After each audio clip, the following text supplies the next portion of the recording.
Podcast ini terlahir atas keresahan-keresahan kami terhadap permasalahan di luaran dan sekaligus menghilangkan kebosanan kami selama di rumah aja. Sekarang perkenalkan Anda siapa? Nama saya ya Ananda Rahmadeno ya. Saya sebagai mahasiswa di Politeknik Payakumbuh, Politeknik Pertanian Payakumbuh. Jadi kita ini ada pembahasan ini kan. Ya. Pembahasan ini agak gimana yang bilangnya? Yang lagi happening di sekarang inilah. Nah, apa itu? Tentang konspirasi corona. Ya. Jadi pertanyaannya, Anda itu percaya nggak corona itu konspirasi global atau yang memang betul ada penyakit namanya itu corona atau COVID-19? Pendapat Anda gimana? Menurut aku ya, konspirasi itu kan suatu kayak teori-teori gitu kan. Bisa percaya atau enggak gitu kan. Itu tergantung kita sendiri.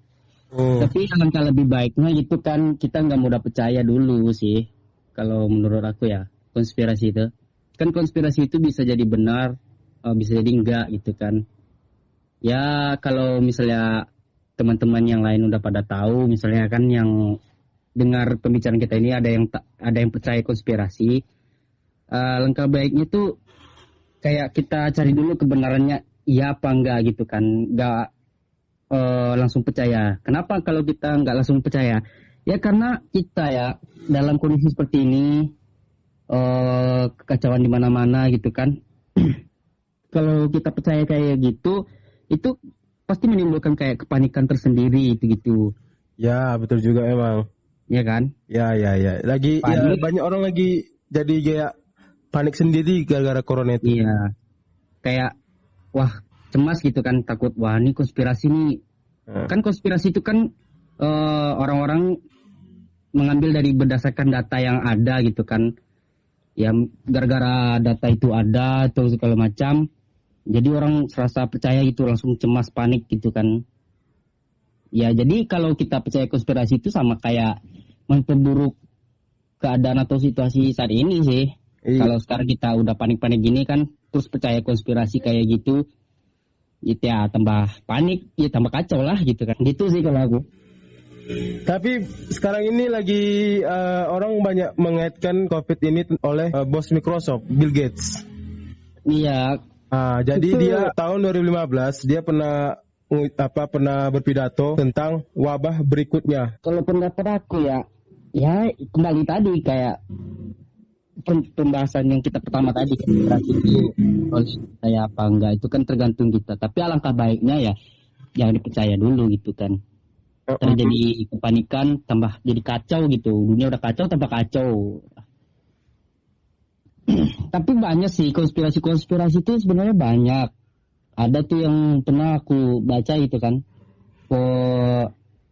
Konspirasi ini melibatkan yang namanya perencanaan 5G yang mau diluncurkan gitu. Pernah dengar nggak konspirasi kayak gitu? Nah, belum. Coba Anda yang berkena, saya belum tahu ini gimana maksudnya itu apa. Yang aku baca ya dari teori-teori konspirasi netizen gitu kan. Jadi skema corona ini udah disusun sebaik mungkin dari 10 tahun yang ke belakang gitu kan. 10 tahun ke belakang ya? Iya, 10 tahun yang lalu lah gitu kan. Itu kayak apa? Berkaitan sama elit global gitu. Elit global ya. Rockefeller gitu. Ya, Rockefeller. Katanya sih Rockefeller Foundation ini bikin sebuah karya ilmiah yang di situ tulis dalam karya ilmiah itu akan ada wabah lagi gitu kan, yang dimana semua sektor perekonomian dunia itu turun, semua keadaan di dunia itu kacau gitu kan. Tadi Anda mengungkapkan bahwa ada tentang teori 5G. Itu gimana tadi maksud Anda? Coba Anda jabarkan. Kalau itu ya teori konspirasi itu yang pernah aku baca ya kan. Ya. Itu berkaitan sama elit global Rockefeller Foundation gitu. Rockefeller Foundation ini semacam kayak perusahaan atau organisasi itu ya, untuk memberi penyumbangan itu ke masyarakat di bumi gitu. Jadi di sini teori konspirasinya tuh disebut kalau Rockefeller ini pernah buat karya ilmiah. Karya ilmiah itu ditulis, dalam tulisannya itu disebut kalau Rockefeller ini udah bikin skenario corona ini semenjak 10 tahun yang lalu gitu kan. Terus ini teori konspirasi ini juga berkaitan sama 5G yang mau di launching itu di seluruh bumi gitu kan.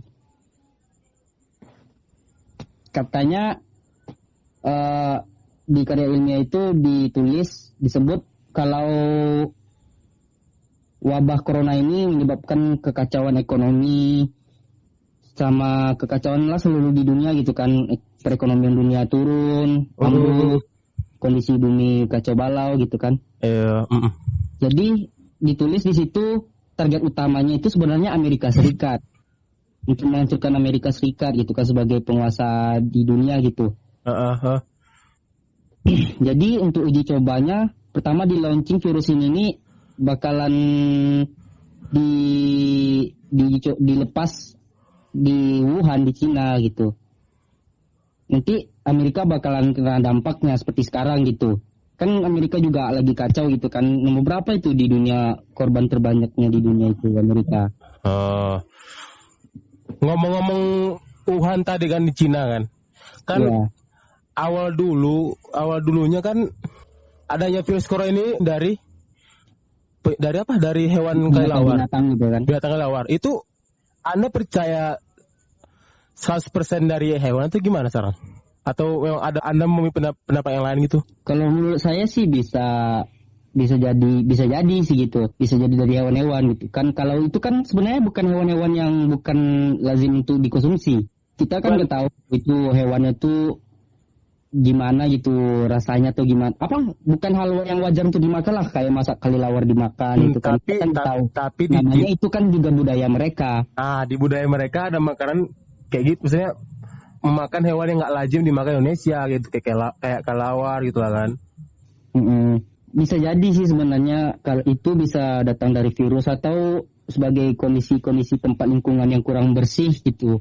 Di Wuhan kan emang banyak, kemarin tuh waktu awal corona muncul itu kan banyak disebut kalau ada tuh pasar tradisional yang menjual hewan-hewan yang nggak lazim itu dikonsumsi kan dijual di sana. Jadi tempat itu kayak nggak bersih, kotor lingkungan di situ. Bisa jadi virusnya itu bisa dari situ keluar. Tapi kalau orang-orang yang percaya konspirasi, mereka nggak akan percaya kalau virus itu bakal ada dari hewan-hewan yang nggak lazim itu dikonsumsi. Oh ya, tapi sebelumnya untuk pendengar-pendengar podcast kita ini ya kan Den.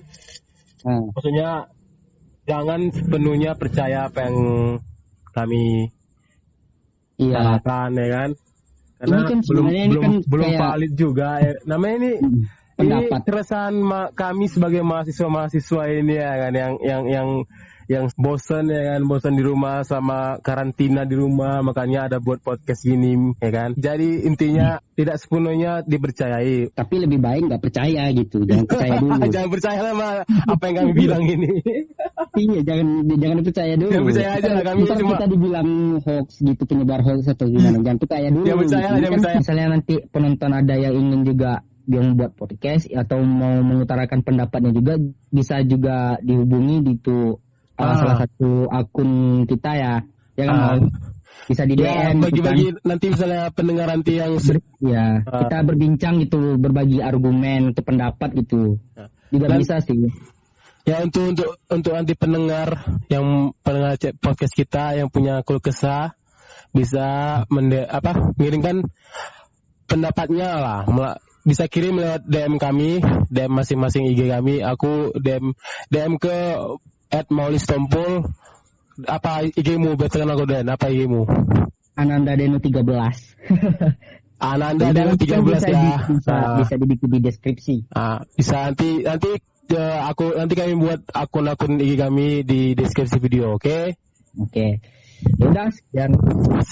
Sekian ya dari podcast kami yang nggak habis-habis closingnya kan ya.